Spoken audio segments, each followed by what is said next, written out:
Welcome to Day 2 of the Warwick Economics Summit. My name is Jack Jones and I'm delighted to be joined by Sir Malcolm Rifkind. Sir Malcolm is a former Conservative Member of Parliament, serving as Defence and Foreign Secretary, among many other cabinet posts, under the Thatcher and Major governments. Thank you for being here. Thank you. On Tuesday, the UK National Security Council gave the go-ahead for Britain to use Huawei's equipment in its network. The US and even some members of Johnson's own cabinet feared that the telecoms giant is compromised due to its links to the Chinese government. The Prime Minister has nonetheless concluded that the technology should be implemented. As former chair of the Intelligence and Security Committee, do you think this is a wise decision? I think it almost certainly is the right decision. I say almost certainly because I am no longer privy to the private advice that the Prime Minister would have received from the intelligence agencies, particularly from GCHQ, because it's very much a technical question. Can the risk of allowing a Chinese company into our system, can that be managed? Is it manageable risk or is it too dangerous? Now, we are in a different position to the United States because we already have had Huawei in the United Kingdom for the last 12 to 15 years. They have been working with British Telecom and they are involved in part of the telephone infrastructure. And there was nervousness over that period, which is why we established what is called a special cell of our own intelligence operatives who monitor how Huawei is operating every day of the year. And so far as I'm aware until now, there has not been evidence of any impropriety. Now, that does not guarantee what might happen in the future. And that's why the Prime Minister has been correct in saying that while Huawei will be permitted to be involved in some of the peripheral aspects of 5G, it will not be involved with the servers and with that part of the system that transmits highly sensitive information. So I think the balance is pretty reasonable. Thank you. Now, you do of course join us here at the Warwick Economics Summit on a significant day, as Britain has officially now left the European Union. The Huawei saga has exposed a fractious relationship with the United States, which is compounded by disagreements over the digital services tax and the Iran nuclear agreement. This comes as Britain is of course hoping to leverage its special relationship with the US post-Brexit. What do you expect our relationship with them to look like in the long term? Well, I think your question is correct in saying we have a very special relationship with the United States. But over the years, that has not meant we haven't had differences of view. I cannot think of a single British Prime Minister who at some stage in their time in office did not have a serious disagreement with the President of the United States. Winston Churchill and Roosevelt had many disagreements. I was present when Margaret Thatcher had very powerful disagreements with Ronald Reagan over the invasion of Grenada, over the nuclear weapons and a range of other issues. Bill Clinton wanted to use NATO airstrikes in Bosnia when there were no Americans on the ground, but British and French troops were on the ground, and we said, sorry, this is too risky. So the fact that there is disagreements at the moment on Huawei and one or two other things, the Americans are grown up. They know that Britain is a big country with its own interests, and immediately after the Huawei announcement, what was significant was the President did not tweet once, not a single tweet expressing any displeasure. And as we know, that's not normally his reaction when things go the way he didn't want. Thank you. Now, a significant shake-up of Whitehall is expected very soon. This includes speculation that the Department for International Development may be brought under the purview of the Foreign Office. Advocates of this proposal state that the business and political objectives will be better met if the departments are intertwined. Others are concerned, however, that stripping away the Department for International Development's autonomy will damage our soft power around the world. So, Sir Malcolm, which view do you take? Right, well, I was the last United Kingdom Foreign Secretary who had responsibility for what is now called DFID as well. At that time it was called the ODA, and it was part of the Foreign Office. But it did have a lot of autonomy. In most days it went on doing its own thing with its own minister, who was ultimately answerable to me, but I concentrated on foreign policy, and that minister dealt with the development issues. So I was rather sad that the change was originally made. But it's been made for quite a long time now, so it's going to be very difficult simply to abolish the department and make it part of the Foreign Office again. I think that's now looking unlikely. What is still possible, this is speculation, but what is still possible is that when there is a ministerial reshuffle, the Foreign Secretary may also become Minister of Overseas Development. So you keep it as two separate departments, but with one person as the... and that could make a lot of sense, because foreign policy is the objective is to have maximum influence on the countries that you are dealing with. And our overseas development aid is very large sums of money, all used for good purposes, but there's no harm in having some closer coordination in terms of which countries are the beneficiaries, looking at our foreign policy interests. So I hope we have some move of that kind in that direction.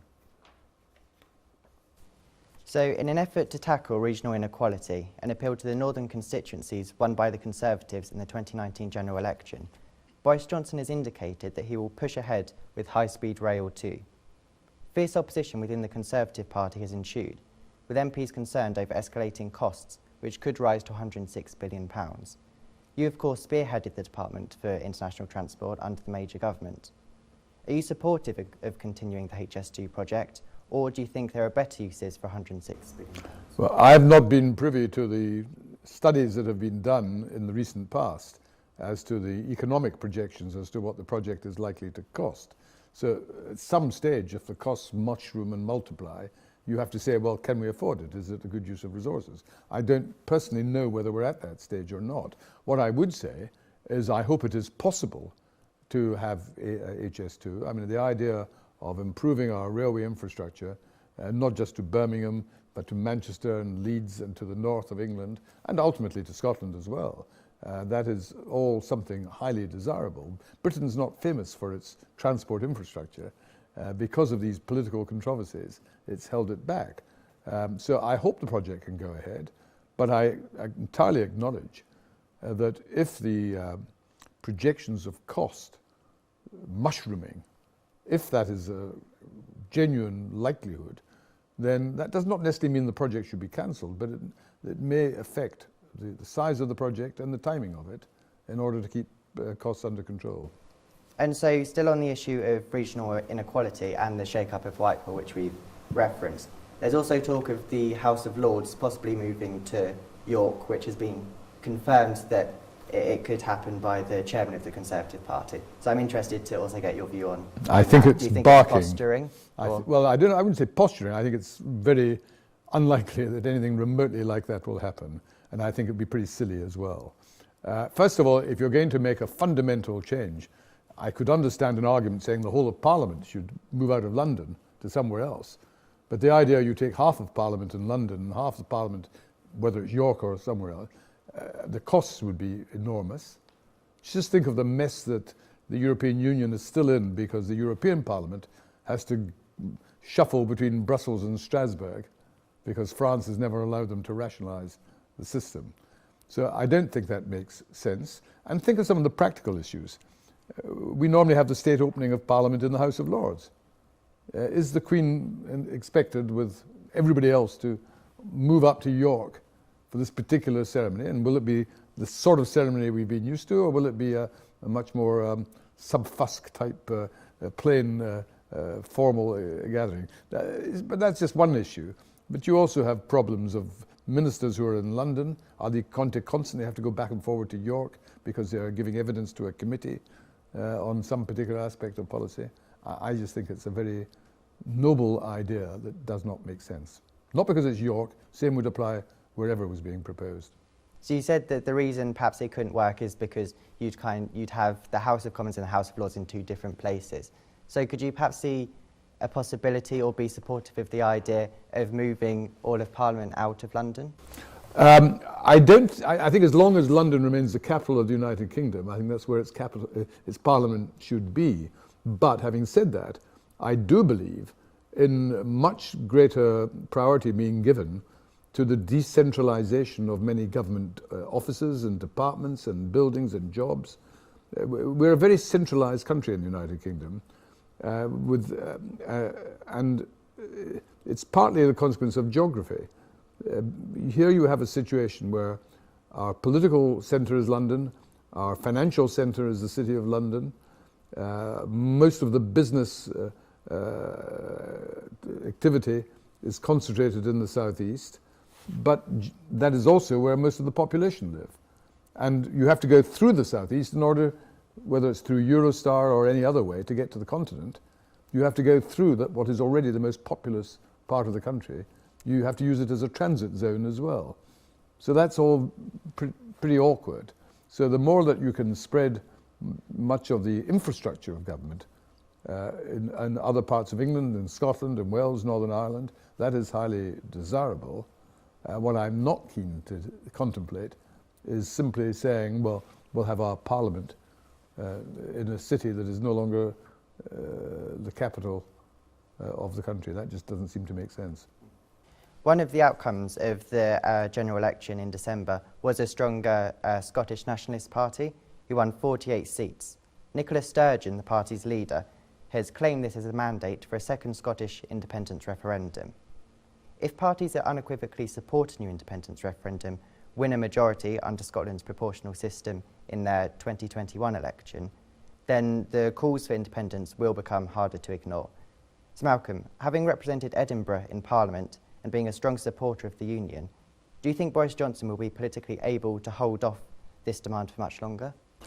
I don't see any reason why he shouldn't. When we had the previous referendum on independence in Scotland, that was just about 4.5 years ago, 5 years ago, the nationalists themselves said this is a one-in-a-generation opportunity for Scotland to vote for independence, and implying that if they didn't succeed, then the issue would be off the table for, in their words, a generation. Well, a generation is not 5 years. Despite that, though, do you think he'll be able to hold it off? Yeah, I don't see any reason why not, because legally there cannot be an independence referendum unless the House of Commons approves the legislation setting it up. And remember also the political background here, because yes, it is true the Nationalists won 48 out of 59 seats. They actually won 58 out of 59 seats 10 years ago. This is not the first time they've done that because of the first past the post system. But what is much more significant is the share of the vote. Because if we have another referendum on independence, it will be the share of the vote that decides the outcome. And in the general election, when they won these 48 seats, they got 45% of the electorate. 55% did not vote for them. And it so happens the 45% who did vote for them was the same percentage as the percentage who voted for independence. The Unionist parties, there are 3 Unionist parties, Labour, Conservative and Liberal Democrat, together got 55% of the vote. Now what that says to me is that if you did have another referendum on independence at the moment, the result would be the same as last time.